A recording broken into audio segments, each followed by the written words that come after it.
कन्नौज के गुरसाईगंज में आज विकसित भारत संकल्प यात्रा कार्यक्रम का आयोजन हुआ। कार्यक्रम में मुख्य अतिथि बनकर पहुंचे सांसद सुब्रत पाठक ने विकसित भारत में भागीदारी की शपथ दिलाई। सांसद ने कहा कि सरकार की योजना से छूटे हुए को लाभ दिलाने का ये सशक्त मंच है।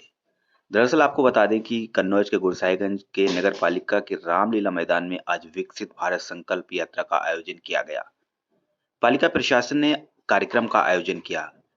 छिबरामऊ विधायक अर्चना पांडे कार्यक्रम में विशिष्ट अतिथि बनकर पहुंची। पालिका अध्यक्ष और अधिशासी अधिकारी ने मुख्य अतिथि सांसद सुब्रत पाठक का स्वागत किया। विधायक ने कार्यक्रम में जनसभा को संबोधित करते हुए कहा कि आज पीएम मोदी ने देश की तकदीर ही नहीं बदली, विकसित भारत का संकल्प लेकर देश की तस्वीर भी बदल दी है। सांसद सुब्रत पाठक ने कहा कि विकसित भारत संकल्प यात्रा के जरिए हम सभी शोषित और वंचित लोगों का ब्यौरा लेकर उन्हें सरकार की कल्याणकारी योजनाओं से जोड़ने का काम कर रहे हैं। अन्न की व्यवस्था, आपके लिए स्वास्थ्य की व्यवस्था, सुरक्षा की व्यवस्था, हर व्यवस्था आपको दी है। कोई भी ये नहीं कह सकता है कि हम सब कहीं पर अधूरे हैं और कहीं भी छूटे हैं। और वही आज उत्तर प्रदेश की भी बात है।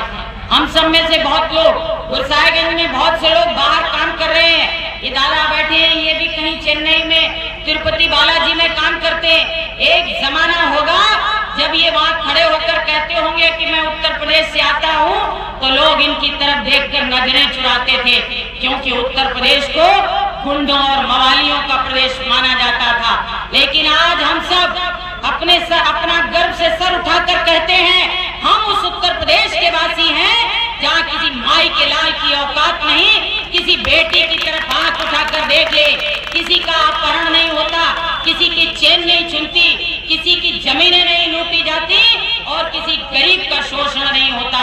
तो आज देश और प्रदेश की बदली हुई तस्वीर हमारे मोदी जी ने, हमारे योगी जी ने देश की तस्वीर ही नहीं बदली है, देश की नई तकदीर लिखने का काम किया है।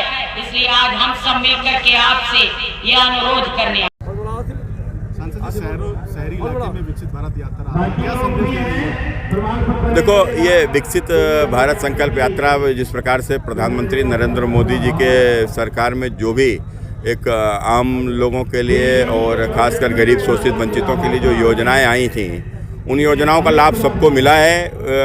तो या जिनको नहीं मिल पाया है तो वो भी योजना का लाभ ले लें। तो इसको लेकर ये विकसित भारत संकल्प यात्रा हर वार्ड में, शहरी क्षेत्रों में जा रही है और उन वार्डों में जो भी मूलभूत समस्याएं हैं उनका समाधान का कोशिश है कि चूँकि वहाँ के ऊपर सारे अधिकारी भी रहते हैं, उनका भी समाधान तत्काल रूप से वहाँ के ऊपर हो और योजना से जो वंचित लोग हैं उनका रजिस्ट्रेशन हो और रजिस्ट्रेशन करने के बाद में आगे उनके ऊपर उनको इस योजना का लाभ दिया जाए।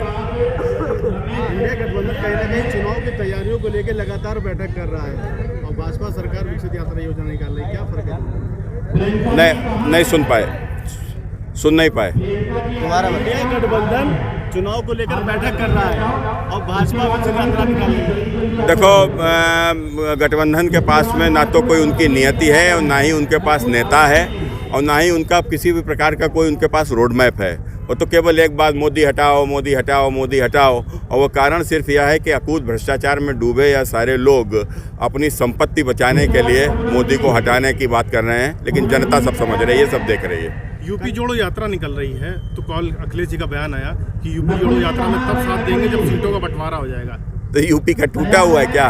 यूपी तो जुड़ा ही हुआ है और योगी जी ने आकर यूपी के लोगों को और जोड़ दिया। पहले जो लोगों को ये लोग तोड़े हुए थे, बांटे हुए थे जाति संप्रदाय के राजनीति में, तो अब वो लोग जुड़ गए हैं और पूरी तरीके से, और यही कारण है कि अब इनकी ज़मीन टूट गई है। तो शायद अपनी ज़मीन भले जोड़ने निकले हों ये लोग। मायावती अगर एक्स फैक्टर में रहेंगी, किस तरफ झुकाव होता है? कल मायावती को लेकर भी अखिलेश ने बयान दिया है कि मायावती अगर जुड़ती हैं तो लेकिन बाद में कौन गारंटी देगा, क्योंकि मायावती पलट भी सकती है। देखो, अब पिछली बार भी वो सब इकट्ठे थे, आगे भी इकट्ठे हों या ना हो, देखो उनका विषय है ये। लेकिन हमारा काम है, देखो हम इस बात को बोलते हैं कि एक टेबल के ऊपर बैठकर कुछ राजनीतिक दल गठबंधन कर लेने से नीचे ज़मीन पर गठबंधन नहीं होता है। ज़मीन का गठबंधन वो होता है कि जो गांव में, जिस प्रकार से आप देखो भाजपा के पक्ष में आज जातियों का जो गठजोड़ बन गया है, आज सारे जाति बंधन टूट रहे हैं और लोग पूरी तरीके से भाजपा और नरेंद्र मोदी की विश्वसनीयता के ऊपर, उनके ऊपर भरोसा व्यक्त कर रहे हैं। मुझे लगता है ये गठबंधन सबसे बड़ा गठबंधन है। अभी कन्नौज में छापा पड़ा था 2 समाजवादी पार्टी के नेताओं के घर में, कहीं ना कहीं चुनाव से जोड़ रहे हैं, चुनाव से जोड़ के ज़्यादा चुनाव यहाँ से लड़वाएंगे, इसलिए समाजवादी पार्टी के नेताओं को तोड़ने की कोशिश है। अब देखो, ये तो तमाम सारे सूचनाएं आती रहती हैं, जैसे जीएसटी सर्वे कहीं से सूचना गई होगी कि जीएसटी की चोरी कर रहे होंगे तो उस पर आई होगी, तो जाँच करें तो ये तो वही लोग बता सकते हैं, ये तो एजेंसियाँ हैं, अपना काम करती हैं।